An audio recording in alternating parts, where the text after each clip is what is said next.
अस्सलाम वालेकुम, क्या हाल है गाइस? ठीक है। तो आज हम एक कॉमन जो है ना डिजीज़ उसके बारे में बात करेंगे, यूटीआई। यूटीआई अक्सर सर्दियों में और गर्मियों में अक्सर लोगों को रहता है। तो इसके लिहाज से इसके साइन एंड सिम्टम्स और इसकी जो है ना कौन सी ड्रग इस्तेमाल करनी चाहिए इसके बारे में हम बात करेंगे। तो यूटीआई एक कॉमन डिजीज़ है। बेसिकली ज़्यादातर पानी का कंजप्शन हम नहीं करते, जिसकी वजह से जो है ना normal flora E coli uterus में चला जाता है और वहाँ पर वो यूटीआई काज करता है। यूटीआई में इस तरह होता है, यूरिन में अर्जेंट यूरिनेशन होती है, पेन होता है, लोअर बैक पेन एक्सेट्रा इसके साइन एंड सिम्टम्स हैं।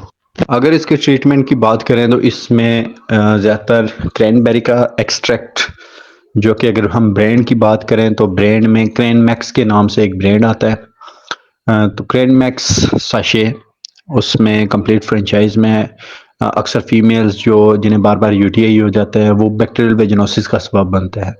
तो बैक्टीरियल वेजिनोसिस एक अलग डिजीज है, यूटीआई एक अलग है। तो फिलहाल हम यूटीआई के बारे में बात करते हैं। तो यूटीआई में हम क्रैन मैक्स का इस्तेमाल करते हैं। ये साशे फॉर्म में होता है, एक साशे पानी में बीडी में लेना होता है। इसमें प्रोएंथोसाइनाडिन पैक सेल्स मौजूद होते हैं, जो कि जो हमारी यूट्रस में ई कोलाई मौजूद होता है, उस ई कोलाई की एडियन यानी उसके यूट्रस की दीवारों के साथ उसे चिपकने नहीं देते, जिसकी वजह से वो यूरिन में फ्लश आउट हो जाता है और यूटीआई से आराम आ जाता है।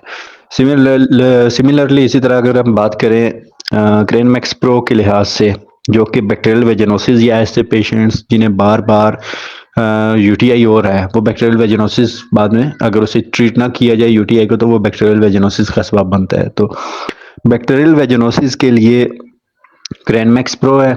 इसमें क्रैनमैक्स प्रो में क्रैनबेरी एक्सट्रैक्ट भी मौजूद है, उसके साथ बेसिलस कॉगलेंस जो कि प्रोबायोटिक्स हैं वो मौजूद हैं। बेसिकली जो बैक्टीरियल वेजिनोसिस होता है उसमें फीमेल्स में नॉर्मल फ्लोरा जो होता है वजाइना का वो डिस्टर्ब हो जाता है। तो उसके लिए इसमें बेस प्रोबायोटिक्स ऐड हैं, जो कि नॉर्मल फ्लोरा की कंसंट्रेशन को बरकरार रखते हैं।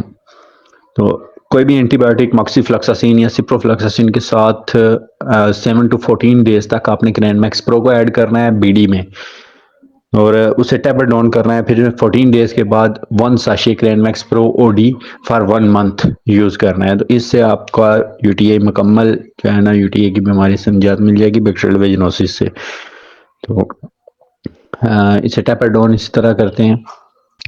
और अगर इसकी तीसरी हम बात करें क्रैनमैक्स में, तो इसमें एक सिरप फॉर्म में ऐसे पेशेंट जो डायबिटीज़ का शिकार हैं और साथ में यूटीआई भी है उन्हें, तो उसके लिए क्रैनमैक्स सिरप फॉर्म में, ये रेडी टू यूज़ फॉर्म में होते हैं और बच्चे भी यूज़ कर सकते हैं, क्योंकि अगर बच्चों में हम बात करें यूटीआई का तो एक गिलास पानी का वो कंप्लीट नहीं पी सकते, जिसकी वजह से मैक्सिमम जो डोजेज होती है वो ज़ाया हो जाती है। तो इसके लिए क्रैनमैक्स एक्वा के नाम से सिरप फॉर्म में मौजूद है।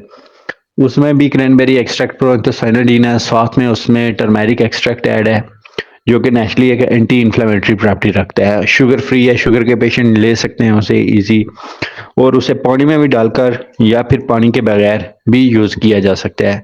तो डायबिटिक पोर्टफोलियो या फिर सर्जरी में अगर हम बात करें तो क्योंकि सर्जरी में ज़्यादातर पानी को अवॉइड किया जाता है, क्योंकि पानी के इस्तेमाल से यूरिन ज़्यादा हो जाता है, आना शुरू हो जाता है।